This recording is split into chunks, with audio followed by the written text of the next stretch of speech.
Natalie, my house burned down, and now I have nowhere to live. I have to beg for money on the street. Lois told me sadly. I looked at my old friend and couldn't hold back tears. He had such a wonderful family growing up. But unfortunately, a terrible fire had taken the lives of everyone close to him, while Lois was relaxing in the countryside, completely unaware of what happened. I heard the news, but I couldn't get in touch with him. It's understandable. He's been living on the streets for months, and if the guy hadn't called out to me, I never would have recognized him in this dirty, homeless guy. Hi, my name's Natalie, and I want to tell you about how I fell in love with a homeless guy and gave him all my money. Lois and I used to be inseparable. We spent our whole childhood together. Our friends even thought we were a couple. So, I couldn't abandon Lois right now.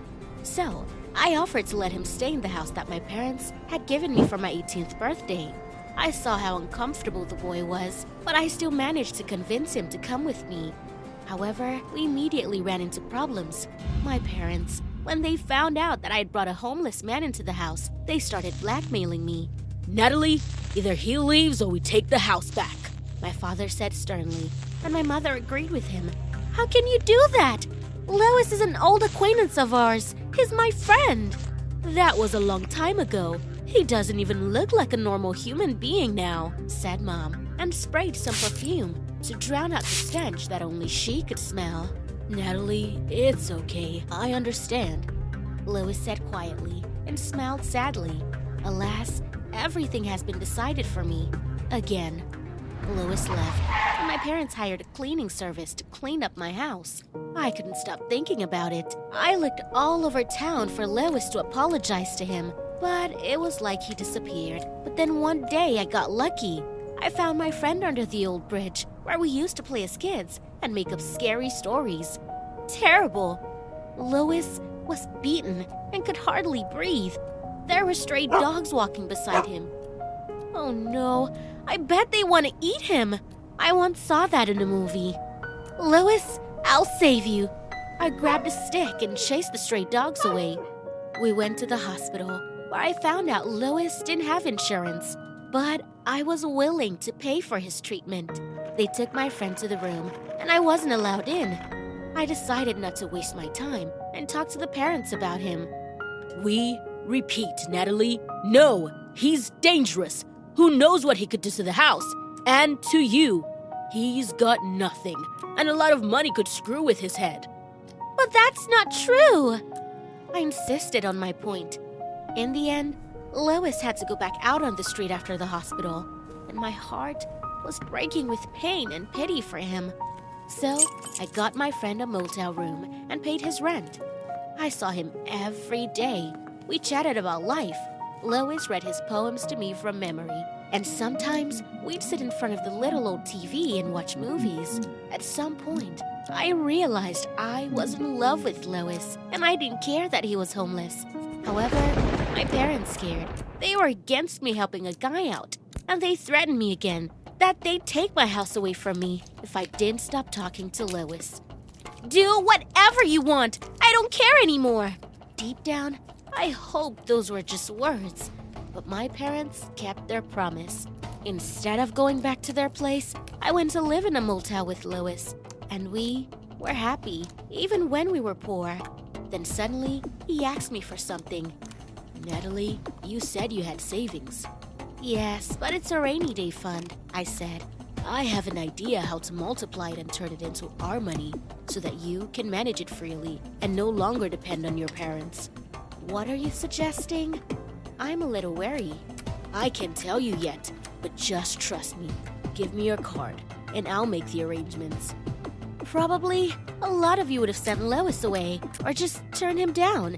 But I was so in love with this simple and poor guy. I gave him my card with millions on it. Later, my gut feeling, conscience, friends, and even heaven cried out that I was a naive sucker because Lois disappeared with my card.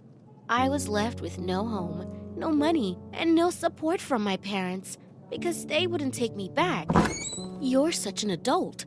You make your own decisions, Mom said. You made a decision to help this guy, to be with him, not with us, and to give him the money too.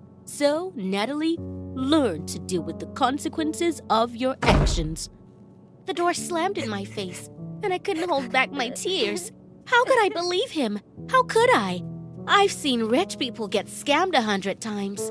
I've laughed at those fools, and I thought it wouldn't happen to me. But I became that fool myself. I was thinking with her heart instead of her brain. In the end, I had to get a job as a cleaner in a cafe. They fed me there, and the place was warm. The owner even let me sleep in the back until I had enough money to rent a simple room in an apartment. I kept hoping Lois's conscience would come through and he'd give me my money back. But as the days went by, my hopes faded. One day, my mother dropped by my cafe, and when she saw me mopping the floor, she fainted, and not in the nicest way possible. She tripped over a bucket of dirty water and spilled it all over her snow-white suit. Mrs., are you okay? Our receptionist ran up to her. Your cleaner spilled the water, and I slipped and fell, Mama said in a weak voice. The next minute, I was fired. Why did you do that? I was seething with rage. I can't allow a girl from a noble family work as a pathetic cleaner. You're going home. No more embarrassing your father and me. A few days ago, I would have said yes, but I didn't want to live with my parents anymore. It wasn't a kind gesture. They were just ashamed of their own daughter. You regret it, Natalie, because you know nothing about life, my mother said. I didn't know where I was going, so I had to spend days and nights on the street. Luckily, I had money to buy food. And believe me, in those conditions, it seems like something unbelievable. Every crumb was as precious as gold. Then I got a job at a car wash, and that's where I met Patrick, who helped out a lot. He offered me to live with him and split the rent. Patrick gallantly courted me and helped me in any way he could. But I couldn't love him because my heart was already broken. And then his parents came to visit. Patrick told them about me, and they were very disappointed that a girl from the street was sharing an apartment with their son. I'm sure she'll steal something and run away, his mother said quietly, but I could hear everything. Those words hurt me a lot because I wasn't planning to steal anything. But they were able to convince Patrick, and he asked me to move out. What a jerk! What a mama's boy! Do I look like a thief to you? I decided not to let it go. I changed all the settings at the car wash before his shift. There was so much foam, you could have drowned in it. Patrick didn't get a tip, but I got the satisfaction of my little revenge. The days turned into a mundane routine. But one day, I saw a strange doll in a car. On its forehead, it said, "Take me, Natalie." What the hell is that? I got very scared, but I still took the doll from the car. Even though we weren't allowed to do that, I looked at it, but didn't find anything strange about it. But Patrick saw me taking the owner's belongings from the car, took a picture of it on his phone, and showed it to our supervisor. I got fired again, and I was stuck on the street with this useless doll. It was only at night that I found a little note under her dress, on her leg. It had an address on it. I had nothing to lose, so I went there, not considering at all that the note might be for another Natalie, and that it might be some kind of dangerous trap. However, I arrived at a luxurious mansion, much better and more beautiful than my parents. A servant met me in the courtyard and led me inside the house. I couldn't contain my excitement, because I'd never seen such a beautiful mansion before. And then Lois came downstairs. Well, hello, Natalie. I was immediately overwhelmed with uncontrollable anger. I grabbed the vase and threw it right at Lois, but missed. Then I started throwing roasted clams at him, which the butler had on a tray. I hope he reeks of them. Natalie, wait! We need to talk! Screw you, jerk! You stole my money, and now you're living like a king!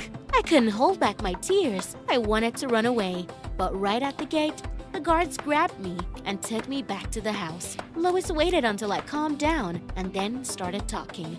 He invested all my money in a very lucrative business that his parents had told him about just before they died. Since Lois had nothing, he couldn't invest, so he lived on the street until he met me. Lois immediately saw a chance for both of us, but he couldn't tell me about this venture because I wouldn't believe him. But things got complicated with some very dangerous people that my parents hired. They wanted to find Lewis and rob him of everything and get my money back.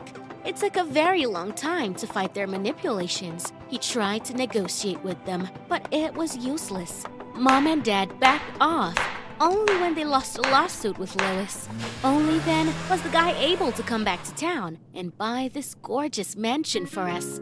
I'm sorry I left like that and didn't show up, but I couldn't. If your parents hadn't gotten in the way, I would have done it a lot faster, and we would have lived together a long time ago. I couldn't believe it at first, but the next minute, I was hugging Lewis. I moved in with him, and we started planning a wedding. And then, one day, my father came to visit us. Natalie, he's dangerous. He's a real criminal. All the money he has is stolen. Dad said, Mr. Hitman, I'm afraid you're mistaken. My money's as clean as it gets. Your side income, on the other hand, is illegal. But you're mad because my honest business is getting in the way of yours. If you don't want any problems, you'd better leave Natalie and me alone.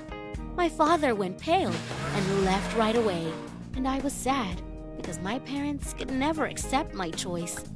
Honestly, I'm your family now. You helped me, and I will help you all my life. Lois kissed me.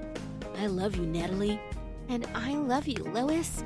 Sometimes the heart tells you what's right, but still, you mustn't ignore your head. I was lucky because Lois turned out to be a decent guy, but you should know that not all men are good.